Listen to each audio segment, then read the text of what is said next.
একটা দুঃখের কথা বুঝছেন। কথাটা হইল যে মানুষ যে যখন তখন মারা যাইতেছে, মানে কি কমু, মানে এ মানুষের কোনো বিশ্বাস নাই। কারণ হইলো মানুষটারা তুমি দেখবা হয়তো কালকে বাজারে, হয়তো তুমি তারে 2 দিন আগে দেখছো কোনো কোনো ফাংশনে দেখছো, হয়তো তুমি তোমার ঘরের সামনে দেখে হাইটে দিতে দেখছো, হঠাৎ করে শুনবেন কি মানুষটা মারা গেছে কেমনে?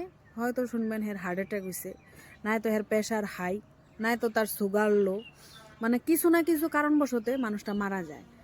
তো কথাটাই শুননা বহুত খারাপ লাগে। আগে এরকম শোনা যেত না। আগে যখন আমরা ছোটো আছিলাম তখন আমগো ঘরের আমগো মারা বাবারা কইতো ওই তারা বাড়ির ঠাকুমা মরছে, তারা বাড়ির দাদু মরছে, তারা বাড়ির বয়স্ক মানুষটা মরছে।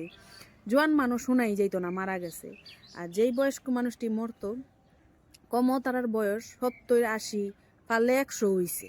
এখন তো 100 তো দূরের কথা, পারলে 30ও হইতে টান টান। 30ও যদি পার করে মোটামুটি 50-এর ধাক্কায় কিন্তু জায়গায় থাকে না।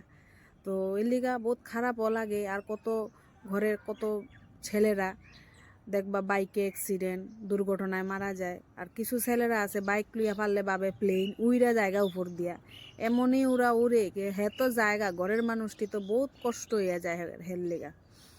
তো ওইটার লিগেই মানে বহুত খারাপ লাগে। দুনিয়াটা জানি কিরম হইয়া গেছে গা।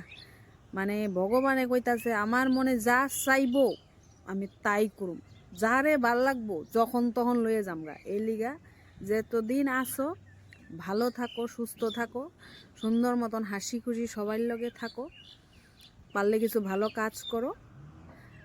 আর কি, আর তো কিছু নাই দুনিয়াত। কেন যখন তখন কিছু হইয়া যেতেছে, হয়তো আজকে আমি তোমার লগে কথা হইতেছে, হয়তো আমার কালকে কিছু হইতেও পারে। তার লেগা ভালো থাকো, সুস্থ থাকো, সুখে থাকো, ফুর্তি করো, মনকে ভালো রাখো। আইগা টাটা।